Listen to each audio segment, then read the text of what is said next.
पप्पा हो का हो? बेड के टेंट के बावर्ची के पूरा व्यवस्था कई दिहन है। अब बताओ गाड़ी की व्यवस्था कौन हुई? भंगारी बलान है आवत हुई। हाँ पप्पा बलाए हमें हाँ का करे।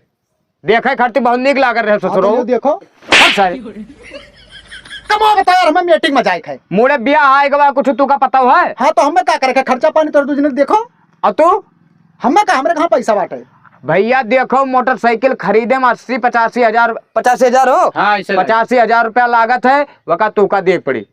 हाँ तो हमारे मेहराऊ लड़का ही अपने मेहराऊ लड़का के देखबे, ओका पढ़ावे लिखावे पर था, हमारे पैसा ना आए है। पैसा ना है। हाँ एड बेड सब दुनियादारी है देखत।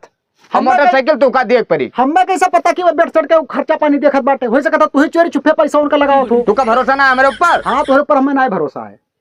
ठीक है, हम 1 रुपया ना दे पेबे। ठीक है, तो यालंगिया हमारी एक बात सुन लियो। हाँ सुनाओ। तू 1 रुपया ना दे पाबो ना हाँ। तो जाओ जान लो कि आज से तू हमारा लड़का ना है।